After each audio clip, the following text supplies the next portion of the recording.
سے مقابلہ کیا اور اس وقت ہندو مسلم ساتھ ساتھ تھے. ان میں سے سر فہرست نانا صاحب،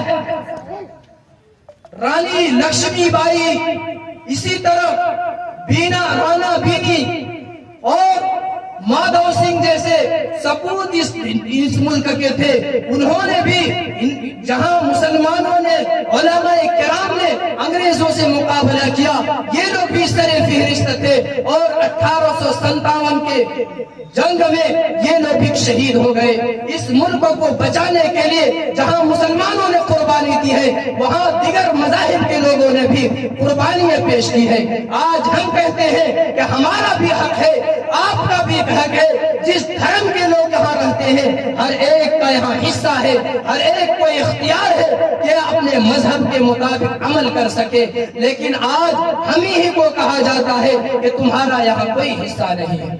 میرے محترم بزرگوں اور دوستوں، یہ 1857 کی جنگ میں بے شمار لوگوں کی قربانیاں دی گئی، چاہے وہ مسلمان ہو، ہندو ہو، سکھ ہو، عیسائی ہو. مورخین لکھتے ہیں، اس وقت ایک ہندو مورخ میوا رام کے نام سے ایک مورخ تھے، انہوں نے لکھا اپنے اندازے کے مطابق کہ 1857 کی جنگ میں 5 لاکھ لوگوں کو شہید کیا گیا تھا. ان میں سے 500 علماء کرام دہلی کے شہر میں پھانسی دی گئی. میرے محترم بزرگوں اور دوستوں، یہ جنگ اور یہ لڑائی چلتی رہی اور اس وقت ہندوستان کے لوگ شکست کھا گئے، لیکن ہمت نہیں ہاری. پھر 1909 میں ایک جمعیت الانصار کے نام سے ایک تنظیم بنائی گئی، جن کے سب سے پہلے صدر مولانا عبید اللہ سندھی رحمت اللہ علیہ مقرر ہوئے. اور 1911-12 میں مولانا ابوالکلام آزاد رحمت اللہ علیہ نے اپنے اخبار الہلال کے ذریعے سے جنگ کی سور پھونک ڈالی. اسی طرح 1915 عیسوی میں ریشمی رومال کی تحریک چلی. 1916 میں ہندو مسلم کا اتحاد ہوا اور پھر یہ سلسلہ چلتا رہا. 1919 عیسوی میں دلی کے اندر ایک کانفرنس ہوا اور اس کانفرنس کے بعد یہ اتحاد اور اتفاق ہوا کہ آج سے ہم ہندو مسلم سکھ عیسائی مل کر انگریزوں سے مقابلہ کریں گے. چنانچہ 1939 میں یہ جنگ عظیم واقعہ پیش آیا، بہت بڑی جنگ ہوئی، لیکن اس میں بھی یہ ملک ہندوستان آزاد نہیں ہوا. اور 1942 عیسوی میں یہ نعرہ لگا کہ انگریزوں ملک ہندوستان چھوڑو کا یہ نعرہ لگا، اور ہر فرد کے ذہن میں ان کی زبان پر یہ نعرہ جاری ہوا کہ انگریزوں ملک ہندوستان چھوڑو کا نعرہ ہر گلی کوچوں میں، ہر شہر میں، ہر دیہات کی گلیوں میں نعروں سے گونج اٹھے. چنانچہ آخرکار 1947 عیسوی میں یہ ملک ہندوستان آزاد ہوا اور انگریز اپنی اس ملک کے سپوتوں کے سامنے جھکنے پر مجبور ہو گئے. میرے محترم بزرگوں اور دوستوں اور عزیز طلبہ، بتانا یہ ہے کہ یہ تاریخ ہمیں یاد رکھنا ہے، خاص طور سے جس دور سے ہم گزر رہے ہیں، جہاں ہم سفر کرتے ہیں.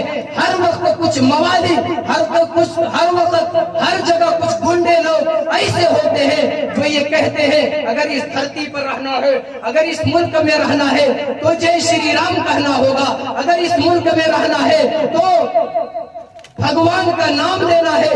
لیکن میں یہ کہنا چاہتا ہوں کہ میرے محترم بزرگوں اور دوستوں، ان کو ڈنکے کی چوٹ میں یہ جواب دینا چاہیے کہ میرے بھائی بتاؤ، اس ملک میں کیا صرف تمہارا ہی خون شامل ہے؟ کیا ہمارا خون شامل نہیں ہے؟ جتنا تمہارا حق ہے اتنا ہمارا بھی حق ہے. اور آج یہ خوشی جو ہم منا رہے ہیں، جس دستور کے لیے خوشی مناتے ہیں، آج یہ جمہوریہ، یہ یوم جمہوریہ، یہ سیکولر جو کہا جاتا ہے ہے اس وجہ سے کہ اسی دن اسی تاریخ پر ایک دستور ایک قانون نافذ ہوا تھا، اسی دن اس پر دستخط کیا گیا تھا، اور اسی دن یہاں کے باشندوں کے اوپر یہ قانون نافذ ہوا تھا۔ جس قانون کو نافذ کرنے کے لیے، جس دستور کو بنانے کے لیے 1-2 دن نہیں بلکہ 2 سال 11 مہینے 18 دن لگے۔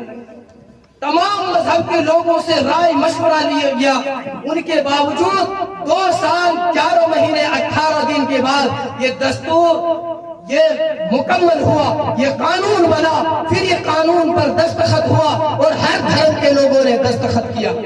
میرے محترم بزرگ اور دوستو، جس قانون کو بنانے میں تقریباً 3 سال لگے اور ہر مذہب کے لوگوں نے اس کو قبول کیا، اس کو ایکسپٹ کیا، اس کو فالو کیا، وہی قانون وہی دستور ہمیں یہ اجازت دیتا ہے کہ ہر دھرم کے لوگوں کو بالکلیہ طور پر ان کو عمل کرنے کا حق ہے، اپنے دھرم کے مطابق ان کو عمل کا ان کو یہ حق دیتا ہے کہ اپنے پورے طور پر اپنے مذہب پر عمل کر سکے۔